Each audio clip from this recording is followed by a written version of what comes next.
अगर 100 हिंदुओं के मोहल्ले में एक मुसलमान रह रहा है तो सुरक्षित है, लेकिन 100 मुसलमानों के मोहल्ले में अगर 50 हिंदू रह रहे हैं तो सुरक्षित नहीं है। और उसके साथ कैसा दुर्व्यवहार करते थे पाकिस्तानी, उसके साथ खाते नहीं थे, उसके साथ बैठते नहीं थे, उसके साथ रूम नहीं शेयर करते थे और उस पर लगातार दबाव डालते थे कि तुम मुसलमान हो जाओ। दुनिया में 57 इस्लामी देश है जिनको अपना बाप मानते हैं कि हमारे बाप है ये, और मैं होऊंगा तो यहाँ चले जाएंगे, वहां चले जाएंगे। उन 57 में से एक भी इस्लामी देश ऐसा नहीं है जो सेकुलर हो। योगी आदित्यनाथ ने अंगारों की बरसात आज की है, जिसमें इनके सारे कपड़े जल गए जो सेकुलरिज्म के पहने थे, और ये पूरी तरह नंगे नजर आ रहे हैं उसमें। सर नमस्कार। नमस्कार मनीष जी, दर्शकों को भी नमस्कार। योगी आदित्यनाथ तो कहर ढा रहे हैं। अभी 2 दिन पहले घसीट करके जामा मस्जिद के सदर को ले गए संभल के। इतिहास में ऐसा कभी दृश्य देखा नहीं। आज कांप रहा था वो जियाउर रहमान बर्क, उसे भी अलग से समझने को, उसे आज घर में घुस करके नोटिस थमा करके यूपी पुलिस आ गई है कि बेटा उसी ढंग से तुम्हें भी घसीट के ले जाएंगे। उसके ऊपर ऑलरेडी 2 करोड़ रुपए का जुर्माना का है, बिजली चोरी का, और उसके बाद उसके घर को बुलडोजर चलने का। आज जो नोटिस थमाने गई पुलिस, उससे वो चौंक गया। दंगे का मास्टरमाइंड उस जामा मस्जिद के इमाम की तरफ, मतलब इन दोनों को अब मास्टरमाइंड बन के जैसे सदर को ले गई यूपी पुलिस, वैसे घसीट कर ले जाएगी। ये इतिहास में कभी नहीं हुआ इस तरह से। लेकिन ये बात सतही थोड़ी छोटी पड़ जाता, इतना बौना हो गया कि हिम्मत उन लोगों की। आज जिस तरह से एएनआई को इंटरव्यू देते हुए योगी आदित्यनाथ ने जो बोला, ऐसा लगा कि एक एक सेंटेंस उसका सुनने वाला था। पूरा शो सिर्फ उसी पर हो सकता है, लेकिन उसे बहुत गंभीरता से उसके 2-3 महत्वपूर्ण पॉइंट को समझ। जो आम जन जो आमतौर पे बोलते हैं, ये एक सोसाइटी में, आप जिस सोसाइटी में रहते हैं, आपके सोसाइटी में 1000 सनातनी हैं, हिंदू हैं, सिख हैं, वहां पर 2-4 लोग दबंगई के साथ, अपने धार्मिक उन्माद के साथ वो आपकी सोसाइटी में रह लेंगे, लेकिन आप हिम्मत नहीं कर पाएंगे। ये मैंने पीछे एक कहानी अपने मित्र की सुनाई हुई थी। जामिया मिलिया इस्लामिया में जब हम पढ़ रहे थे तो अपने एक दोस्त के घर, मुस्लिम दोस्त के यहाँ ठहरे थे। रात में उन्हें भगाया गया। उन्हें वामपंथ का, उनके अंदर भी वामपंथ का नशा था। अब इस बात को, सब वही बात आज योगी कह रहे हैं कि 100 हिंदुओं के बीच 2 मुसलमान रह सकता है, 100 मुसलमानों के बीच 50 हिंदू नहीं रह सकते। ये बात आम जन तो बोलते हैं, लेकिन एक नेता यदि बोले तो उसके मायने समझ में आते हैं। बहुत सारी ऐसी चीजें बोली है जिसको सुनने की जरूरत है। बारी बारी से पहले सुन लेते हैं योगी महत्वपूर्ण चीजों को। कि 100 हिंदू परिवारों के बीच में, 100 हिंदू परिवारों के बीच में एक मुस्लिम परिवार सबसे सुरक्षित रहता है। उसको, इसके पर्व और त्योहारों को,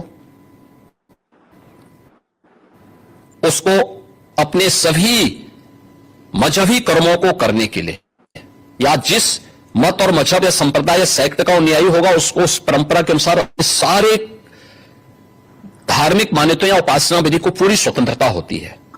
लेकिन मैं कहता हूं 100 परिवारों के बीच में, एक हिंदू की बात तो दूर करिए, 100 मुस्लिम परिवारों के बीच में 50 हिंदू सुरक्षित रह सकता है क्या? नहीं रह सकता। अब बांग्लादेश आपके सामने उदाहरण है, इससे पहले पाकिस्तान उदाहरण था, अफगानिस्तान में क्या हुआ था। ये चीजें दिखाती हैं, और होशियारी यही है कि कहीं धुआं उड़ रहा हो या किसी को ठोकर लग रही हो, तो हमें ठोकर लगे इससे पहले हम संभल जाएं। तो वही संभलने के लिए बोला जाता है। हम तो सबके बीच सबको समान भाव से देख रहे हैं। उत्तर प्रदेश में मुसलमान सबसे ज्यादा सुरक्षित है, सबसे ज्यादा सुरक्षित है। अगर हिंदू सुरक्षित है तो वह भी सुरक्षित है। अगर दंगे यहां यूपी में होते थे जो 2017 के पहले, अगर हिंदू की दुकान जलती थी तो मुसलमान की भी जलती थी, हिंदू का घर जलता था तो मुसलमान की भी जलती थी। और 17 के बाद से दंगे बंद हुए। अगर हिंदू सुरक्षित है तो मुसलमान भी सुरक्षित है। बहुत बड़ी बात बोला उन्होंने। फिर भी चल रहा है। देखो, जो न्याय मानते होंगे उनके लिए न्याय होता है। जो स्वयं न्याय को, कानून को अपने हाथों में लेते हैं, तो बहुत बार कानून के दायरे में रहकर के उनको सबक भी सिखाया जाता है। जो जैसे समझेगा उसको उसी भाषा में समझाना चाहिए। आप मुझे बताइए, कोई हिंसक बनकर के प्रहार करने के लिए आ जाए हमारे सामने और हम उसके सामने गिड़गिड़ाएं, ये नहीं। अगर वो हिंसक बन के आया तो उसको पहले उसकी हिंसा का प्रतिकार तो वहां पे करना पड़ेगा ना। आप कानून के दायरे की बात कर रहे हैं, फिर आप आपने कहा कि संभल पे आ रही हूं मैं, आपने कहा कि संभल में 65 कुछ तीर्थ स्थल हैं, 64 और 18 की पहचान हो गई है। योगी जी आगे बढ़कर 54 तक पहुंच गई है। आप कितनी जगह खोदेंगे, कितने मस्जिद में? जितने भी होंगे सब ढूंढेंगे, जितने भी होंगे सब ढूंढेंगे, सब निकालेंगे और दुनिया को बोलेंगे कि भगवान ने जिसको आंखें दी हैं वो आके देखो तो क्या हुआ था संभल में। देखिए, संभल एक सच्चाई है और मैं इसलिए नहीं कह रहा हूं भाई आपको उपासना विधि की पूरी छूट है, कहीं भी आप बनाइए, लेकिन आप तो इस्लाम के मुद्दों से ही भटक करके काम किए हैं। पर ये तो बन चुके हैं, अब बन नहीं चुके हैं। इस्लाम कहता है कि किसी भी हिंदू मंदिर या किसी हिंदू घर को तोड़ करके आपके द्वारा बनाई गई कोई भी इबादत गृह ये खुदा को स्वीकार्य नहीं है। क्यों आपने बनाई? आप तो इस्लाम के विरुद्ध आचरण कर रहे हैं। पर आप तो कानून के दायरे में रहकर, हम कानून के दायरे में रहकर ये सब काम कर रहे हैं। अगर कानून के दायरे में रह रहे हैं तो फिर आप मथुरा की बात क्यों उठा रहे हैं? मथुरा की बात क्यों नहीं उठा रहे? मथुरा श्री कृष्ण की जन्मभूमि नहीं है क्या? पर वो तो अब कोर्ट में है ना। कोर्ट का ही आदेश पालन कर रहे हैं ना, तो अब तक तो वहां बहुत कुछ हो गया होता। तो अयोध्या, काशी, अब फिर मथुरा भी, और कितने? और आप मुझे बताइए, सनातन हिंदू धर्म के जो महत्वपूर्ण स्थल हैं उन सभी स्थलों को हमारी विरासत के प्रतीक हैं। देखिए, डॉक्टर राम मनोहर लोहिया के नाम पे राजनीति बहुत सारे लोग करते संभल होंगे। में 65 निकाल रहे हैं आप, तो फिर 65 नहीं, वहां 68 सभी तीर्थों को हम निकाल रहे हैं। 54 से अधिक निकल चुके हैं और बाकी सभी को ढूंढ रहे हैं। शास्त्रीय प्रमाण उसके मौजूद हैं, उनको दिखा रहे हैं कहां कहां हैं। जिसने भी कब्जे किए होंगे उनको एक एक करके सबको निकालेंगे। कितने मस्जिद फिर निकलेंगे? मस्जिद, देखिए सवाल मस्जिद का नहीं है, जितने अतिक्रमण होंगे वो अतिक्रमण हटेंगे। गाजी को तो कहीं, गाजी तो यहां उत्तर प्रदेश में कोई भी युद्ध जीता नहीं था। देखिए, सालार मसूद गाजी वही है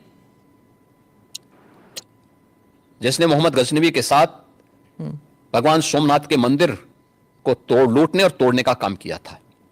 ये विदेशी लुटेरा था और इसको महाराज सुहेलदेव के नेतृत्व में हिंदू राजाओं ने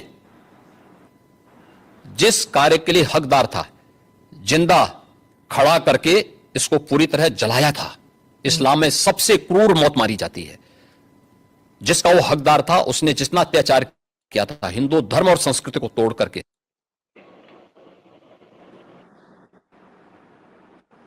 आस्था पर प्रहार करके, बहन बेटियों की इज्जत के साथ खिलवाड़ करके, वही व्यवहार उसके साथ उस समय हिंदू राजाओं ने किया था।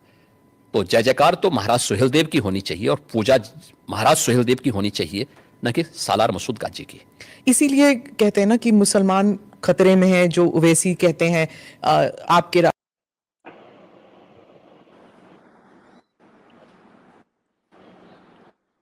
आज मनीष जी, योगी आदित्यनाथ ने एक एक मुद्दा पकड़ के और कोई मुद्दा उन्होंने छोड़ा नहीं।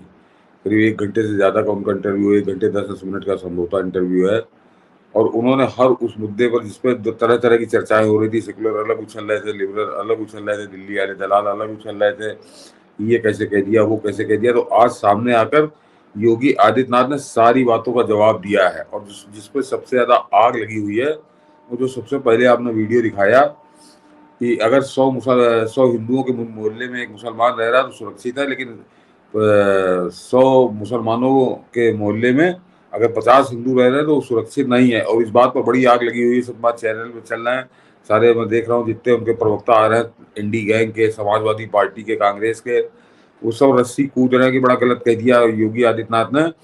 योगी आदित्यनाथ ने मनीष जी जो उदाहरण दिया वो अधूरा दिया उदाहरण। योगी आदित्यनाथ ने जो कहा है वो 100% सच है और वो केवल हिंदुस्तान के संदर्भ में नहीं सच है, वो पूरी दुनिया के संदर्भ में सच है। दर्शक इसको समझें कि योगी आदित्यनाथ ने कहा कि अफगानिस्तान और पाकिस्तान को उन्होंने गिनाया। उससे पहले आ जाइए हमारे घर में कश्मीर के अंदर क्या हुआ। कश्मीर में क्योंकि कश्मीरी पंडित कम थे, हिंदू कम थे और मुसलमान ज्यादा थे, तो कैसे भागे हैं रातों रात, और उसके बावजूद उनकी हजारों महिलाओं के साथ बलात्कार किया गया, सैकड़ों लोगों को कत्ल किया गया, सड़क के ऊपर कत्ल किया गया। ये कोई 100-200 साल 500 साल पुरानी कहानी नहीं है, ये बिल्कुल अभी 30-35 साल हुए हैं उस कहानी को। और उसके हत्यारे बलात्कारी सब जिंदा हैं। यासीन मलिक जैसे, जिनको कांग्रेस अपने आप बुला के उनका सम्मान करती थी प्रधानमंत्री हाउस में। तो ये कोई योगी आदित्यनाथ ने कोई नई बात नहीं कही थी, कोई रहस्य उद्घाटन नहीं कर दिया, कोई अनूठी बात नहीं कही थी। कश्मीर से शुरू हो जाइए, पाकिस्तान अफगानिस्तान उन्होंने गिनाया। और मैं बताऊं मनीष जी, केवल पाकिस्तान अफगानिस्तान नहीं, पूरी दुनिया के अंदर पोलैंड, पूरी दुनिया इनसे किस तरह से उबी हुई है, इसका भी एक उदाहरण आप सुनिए जरा। कि वो पाकिस्तान की हालत यह है कि आम हिंदू वहां किस हालत में रहता होगा, इसकी कल्पना आप इस बात से कर सकते हैं कि दानिश कनेरिया जो उनका स्पिनर बॉलर था, वो पाकिस्तान की हिस्ट्री के अंदर, उनके इतिहास के अंदर कोई स्पिनर बॉलर ने इतने विकेट नहीं लिए जितने दानिश कनेरिया ने लिए हैं। टेस्ट क्रिकेट में उसके 261 विकेट हैं। और उसके साथ कैसा दुर्व्यवहार करते थे पाकिस्तानी, उसके साथ खाते नहीं थे, उसके साथ बैठते नहीं थे, उसके साथ रूम नहीं शेयर करते थे, और उस पर लगातार दबाव डालते थे कि तुम मुसलमान हो जाओ। और जब वो नहीं हुआ तो उसको पाकिस्तान छोड़कर भागना पड़ा। तो वो अपनी व्यथा सुना रहा है। पोलैंड का आ जाइए मनीष जी, पोलैंड का जो उनका सांसद है, वो यूरोपियन यूनियन के अंदर गरज के कह रहा है कि हम किसी भी कीमत पर मुसलमान इमिग्रेशन को नहीं आने देंगे, कि ये जो इलीगल माइग्रेंट हैं इनका हम अपने यहाँ घुसपैठ नहीं होने देंगे।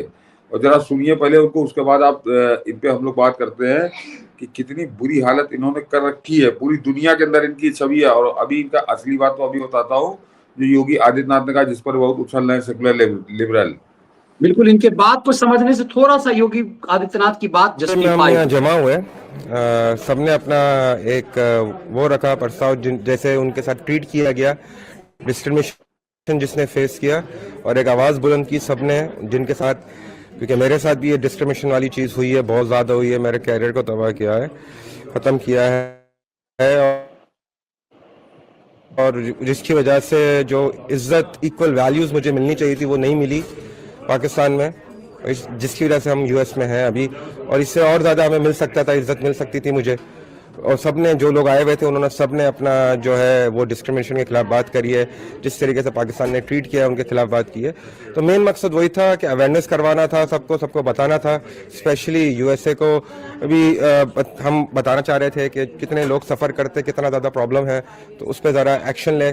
और जो है काफ़ी चीज़ें हैं, उसको देखना बहुत ज़रूरी है। इसका ट्वीट जिस सिलसिले में हम यहाँ जमा। How many refugees have... Don't give us this rubbish about the need of educated immigration, as we heard yesterday.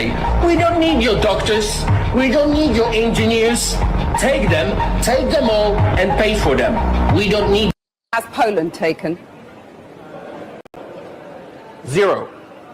And you're proud of that?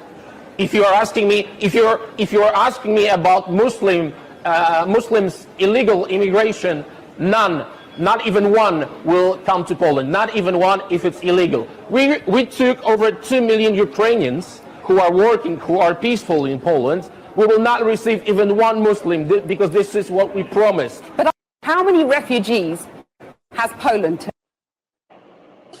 जरा मनीष जी उसका वो दिखा दिए, उसकी बगल में जो दानिश कनेरिया बगल में उसका ट्वीट है, जो ट्वीट मैंने डाला है, वो ट्वीट बड़ा महत्वपूर्ण है, जो योगी आदित्यनाथ कह रहे हैं, उसी ट्वीट में है मनीष जी, उसी ट्वीट में उसके वीडियोस पहले जो पड़ा हुआ है, इसमें कई फोटोएं बनी हुई हैं। जिस सिलसिले में हम यहाँ जमा हुए, सबने अपना एक नहीं इसी के साथ पड़ा हुआ है मनीष जी, इसी के साथ पड़ा हुआ है, जिसमें ओके, अच्छा, हाँ, ठीक।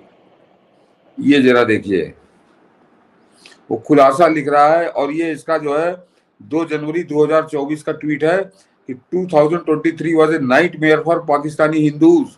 Hundreds of daughters got abducted, sexually assaulted and forcefully converted to Islam. I pray to Prabhu Sri Ram for well-being of Hindu community in 2024. ये जनवरी 2024 में कर रहा था, और उसने बकायदे फोटो के साथ डाला था ये जितनी लड़कियों की आप फोटो देख रहे हैं इसके ट्वीट में, इन सबका अपहरण करके, उनके साथ बलात्कार करके, जो उनके अत्याचार हो सकता था, और उसके बाद इनको इस्लाम में कन्वर्ट कर दिया गया। तो ये योगी आदित्यनाथ जो कह रहे थे, क्या गलत कह रहे थे? ये सच्चाई है पाकिस्तान की। और सबसे खास बात मनीष जी, कि जितने उछल रहे हैं ये, जितने प्रवक्ता कांग्रेस के और समाजवादी पार्टी के और आरजेडी के, इनसे एक सवाल और पूछा जाना चाहिए कि अगर मुसलमान बड़ा सेकुलर है, मुसलमान को सब स्वीकार है, तो दुनिया में ये योगी आदित्यनाथ ने कहा नहीं मनीष जी कि दुनिया में 57 इस्लामी देश है जिनको अपना बाप मानते हैं कि हमारे बाप है ये, और मैं होऊंगा तो यहाँ चले जाएंगे, वहां चले जाएंगे। उन 57 में से एक भी इस्लामी देश ऐसा नहीं है जो सेकुलर हो, जहां पे माइनॉरिटीज को बराबर के राइट हो, एक भी देश नहीं है। पूरे के पूरे 57 मुल्क। तो क्या कारण है इसका? मतलब ये इनके मूल चरित्र को बताता है कि इनको दूसरा कोई स्वीकार ही नहीं है। दूसरा जो है इनकी नजर में काफिर है, और काफिर का मतलब उसकी मार डालो उसको, जो तरह तरह के लोग कई बार उसकी व्याख्या हो चुकी है। तो ये इनका अपना चरित्र ऐसा है, लेकिन ये हमारी आपकी छाती पे मूंग डलना चाहते हैं। ये हमारा मंदिर कब्जा करके मस्जिद बना लेना चाहते हैं, और साथ में चाहते हैं कि कोई उस पर उंगली ना उठाए, कोई उस पर आवाज ना उठाए। तो आज योगी आदित्यनाथ ने डंके की चोट पर जवाब दिया है इनको कि तुम्हारा चरित्र क्या है, तुम अपने आप को पहले समझो और उसके बाद हमसे बात करो। और योगी आदित्यनाथ के तेवर आप देख रहे थे जिस समय बात कर रहे थे, तो पहले तो इनका मुंह काला किया उन्होंने सच बता के, क्योंकि इसका तथ्यात्मक तरीके से कहीं कोई जवाब दे ही नहीं पा रहे।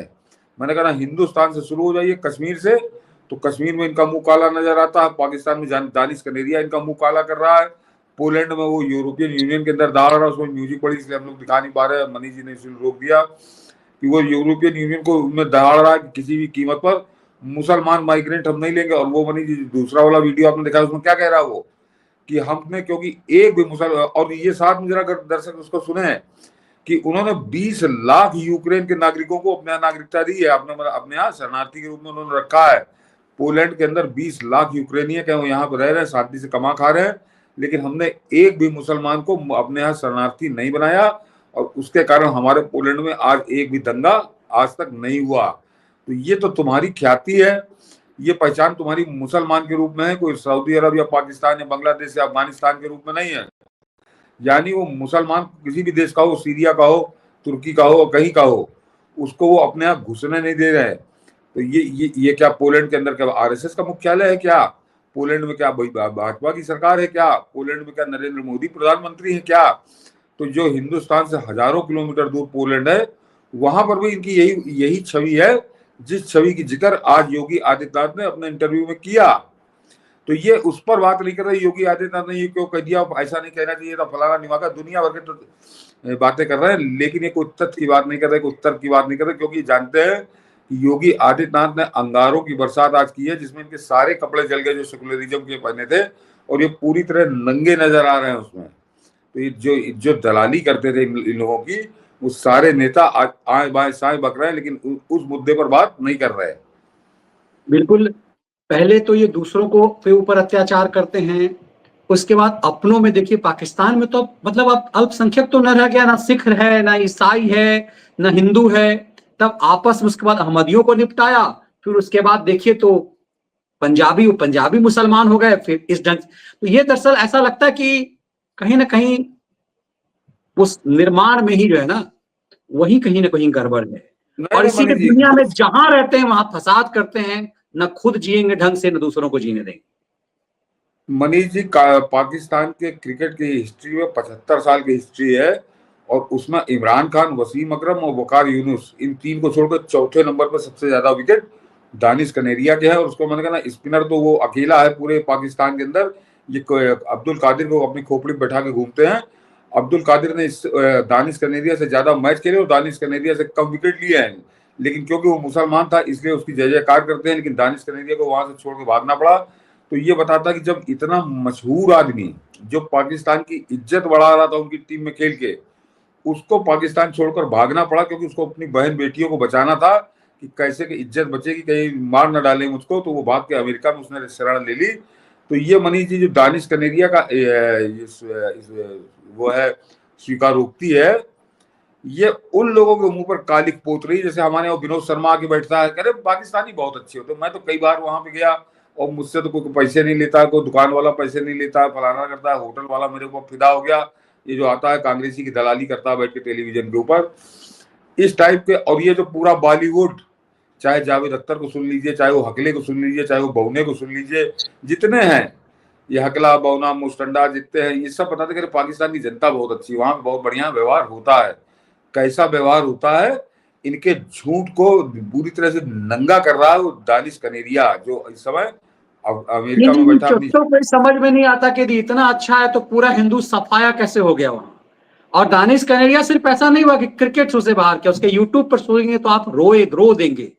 उसे किसी भी टेलीविजन चैनल पे गेस्ट के रूप में बुलाना बंद किया, पेमेंट बंद किया, इनफैक्ट उसके यूट्यूब भी नहीं चलाने देते थे ये लोग। तब जाकर के उसे पाकिस्तान छोड़ना पड़ा। मतलब एक ढंग का आदमी, इतिहास में देखिए कि जिस पंजाब में, मतलब जिस लाहौर का निर्माण ही एक ऐसा व्यक्ति उसको फॉर्मेट करता है, उसका वजूद खत्म कर दिया। आप इतिहास में उन तमाम लोगों को, तमाम स्वतंत्रता, लाहौर तो भाई क्रांति का अड्डा था, आजादी का अड्डा था। ये अपने आप में चोट्टे चिरकुट जितना कहते हैं ना कि पाकिस्तान में तो हमें पैसा नहीं लेता, दुकानदार कहता अच्छा आप तो हमारे मेहमान हैं। इन दलालों को इसीलिए पैसे दिए जाते हैं ताकि भारत में जाके हमारे बारे में इस तरह से बोलो। मुझे लगता है सबसे ज्यादा तो लठ इन्हीं चुट्टों को करना चाहिए जो आए हैं वहीं से, जूते खा करके आए ये सब। ये शर्मा भी वहीं से आया हुआ है, जूते खा करके। उसके बाद भी इस तरह के नैरेटिव बनते हैं। आमतौर पे हम और आप तो साधारण आदमी तो बात करते थे कि हाँ आपकी सोसाइटी में 10 मुसलमान तो रह सकता है, लेकिन आप जामिया इलाके में, दिल्ली के किसी भी, आप लखनऊ में रहते हैं, आप किसी मुस्लिम इलाके में आप नहीं रह सकते। सिर्फ इसलिए नहीं कि वो गंदे रहते हैं, गंदगी में रहना है, इसलिए कि आप सुकून से जी नहीं सकते, आप रात भर डरे रहेंगे। आज ये बात देश के सबसे बड़े सूबे का मुख्यमंत्री यदि कहता है तो इसकी महत्ता तो है, इसकी गूंज तो दूर तलक जाएगी। हाँ, इसकी गंभीरता समझने वाली है मनीष जी। ये बहुत गंभीर विषय है जिसको आज योगी आदित्यनाथ ने खुलकर कहने का साहस दिखाया। आज तक किसी राजनेता ने बात नहीं कही थी और बाकायदे इंटरव्यू में कही है, कोई चुनावी मंच पे नहीं कही है। दूसरी बात मनीष जी, जो उन्होंने जिस पर बैकफुट पे आ जाते हैं हमेशा, कि वो स्मिता प्रकाश ने जब पूछा कि आप कितने खो देंगे, तो कहीं जहां तक मिलेगा सब खो देंगे, हम सब जब जहां मंदिर मिलेगा खो देंगे। 54 मिल चुके हैं, अभी 68 है।